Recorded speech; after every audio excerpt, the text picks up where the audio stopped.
The Indian property बाजार में आपका एक बार फिर से स्वागत है और लगातार हम आपके लिए बड़ी अहम प्रॉपर्टी से जुड़ी जानकारियां लेकर हर एक वीडियो में आ रहे हैं। और मेरे साथ हमारे जो रेरा लीगल एक्सपर्ट है एडवोकेट जगदीप शोरान जी एक बार फिर से हमारे साथ जुड़े हैं।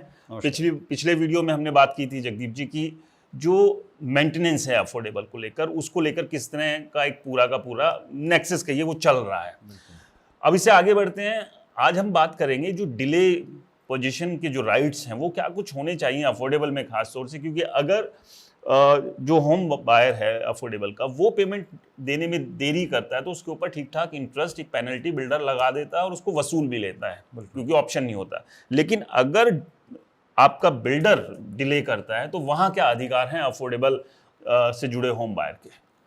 बिल्कुल। देखिए, अफोर्डेबल हाउसिंग पॉलिसी जब ये बनाई गई तो सारा जो फोकस है सरकार का वो इस बात पे दिखाई देता है कि 4 साल का पीरियड दिया गया बिल्डर को वो कंस्ट्रक्ट करने के लिए, और ये प्रिज्यूम ही कर लिया गया कि 4 साल में वो बना के ही देगा। क्योंकि देखिए, ये सरकार का प्रोजेक्ट, सरकार की पॉलिसी है और सरकार विश्वास करती है कि डीटीसीपी डिपार्टमेंट में जो मुलाजिम वहाँ काम करते हैं वो इंश्योर करेंगे कि 4 साल के अंदर में वो प्रोजेक्ट बन के खड़ा हो, और जिन लोगों को कैटर करने के लिए ये प्रोजेक्ट्स लॉन्च किए, पॉलिसी लॉन्च की गई थी, उनको बेनिफिट एश्योर किया जा सके। लेकिन अब वो 2013 की पॉलिसी, 2015 में ये लैंड एलोकेशंस और ये सारा चीज़ें शुरू हुई और 2020 तक के टाइम में वो डिलीवर उनका होना ज़रूरी था, और 2017 में रेरा एक्ट भी इम्प्लीमेंट हो गया। तो पॉलिसी में ये फैक्टर नहीं किया गया था कि डिले होगा तो क्या इंटरेस्ट दिया जाएगा। ऑल्दो अगर आप पेमेंट डिले करते हैं तो 15% के रेट से आपको बिल्डर को पेनल्टी चुकानी होगी। लेकिन जैसे ही स्पेशल एक्ट रेरा आता है तो रेरा इक्वली, वो तो रियल एस्टेट सेक्टर पे कंप्लीटली उसके प्रीव्यू में आते हैं, चाहे वो अफोर्डेबल है, लग्जरी सेगमेंट है। तो यहाँ पे रेरा आपको इंश्योर कराता है डिले पोजेशन इंटरेस्ट। बट दुविधा जो सबसे बड़ी है अफोर्डेबल हाउसिंग पॉलिसी के साथ वो ये है, जो प्रोजेक्ट्स बन के खड़े हुए, जो प्रोजेक्ट बन के तैयार हुए हैं, जहाँ बिल्डरों ने भी अच्छा काम एक तरीके से कह सकते हैं, जहाँ डिलीवरी हो रही हैं, वहाँ डिले मैं देखता हूँ 6 महीने, 8 महीने, 10 महीने। और जो रेट ऑफ इंटरेस्ट रेरा के थ्रू मिलेगा वो basic landing rate of SBI plus 2%, जो आज के दिन में 10.75% मिलता है।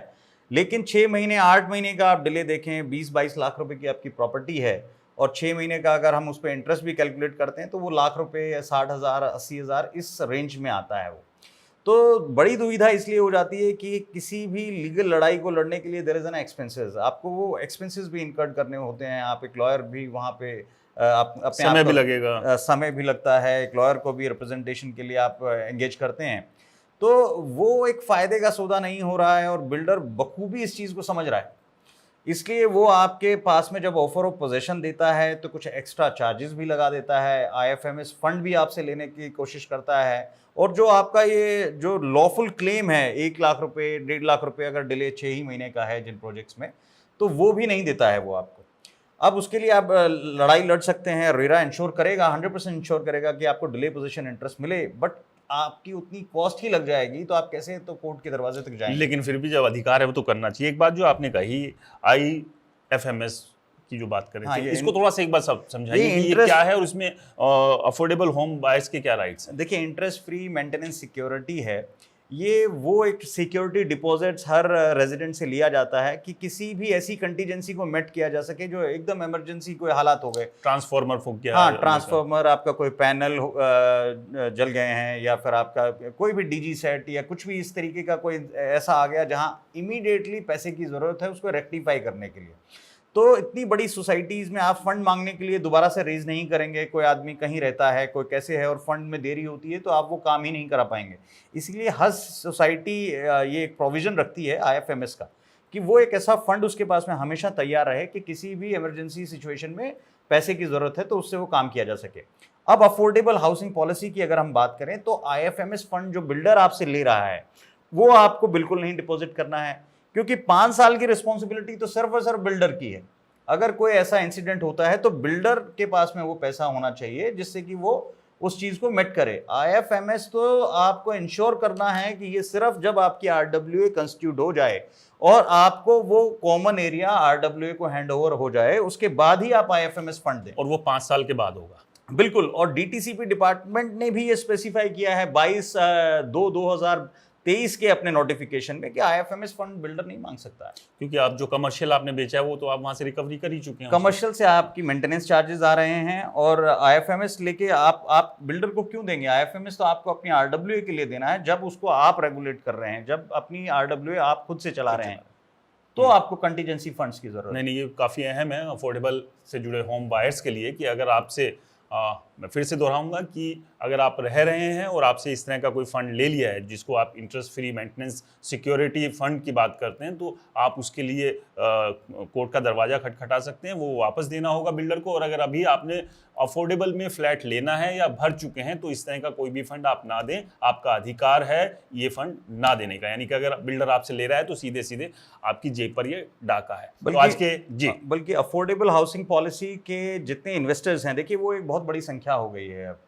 तो मैं ये कहता हूं कि उन्हें इस तरीके से भी अपनी आवाज़ उठानी चाहिए, और रेरा जो कि आप सब लोगों के बेनिफिट के लिए बना है, वहाँ तक आपकी आवाज़ पहुँचनी चाहिए कि सुमोटो प्रोसीडिंग्स जो कि आपकी लीगल कॉस्ट को कम कर दें। आपकी लीगल कॉस्ट होगी, लगेगी ही नहीं अगर रेरा अथॉरिटीज़ इसे स्वतः अपने संज्ञान में लेकर और ये इंश्योर करें कि जो भी अफोर्डेबल हाउसिंग का बिल्डर है, जब वो पोजेशन ऑफर कर रहा है तो डिले पोजेशन इंटरेस्ट को फैक्टर किया जाए, उसको वो वाजिब हक उस अलॉटी का उसको मिल सके। और ये सुमोटो प्रोसीडिंग्स के द्वारा रेरा अथॉरिटीज़ सभी बिल्डर के खिलाफ ये एक्शन लेते हुए ये इंश्योर करा सकती हैं, ये उनके अधिकार क्षेत्र में आता है।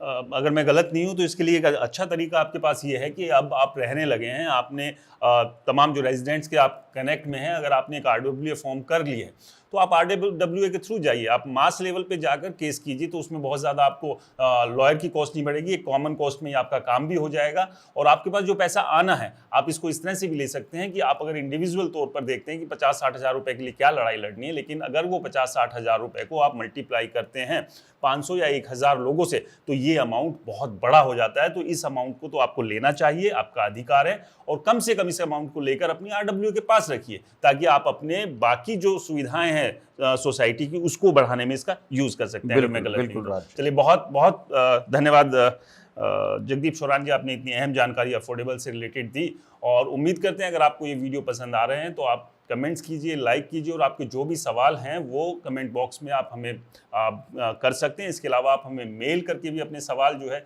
वो भेज सकते हैं ताकि हम जो आने वाले वीडियो हैं उनमें उनको शामिल करें। एडवोकेट जगदीप शोरान जी से आपके वो सवाल भी हम लेंगे, तो आप मेल कर सकते हैं reporterji.in@gmail.com पर। तो फिलहाल आज के वीडियो में इतना ही।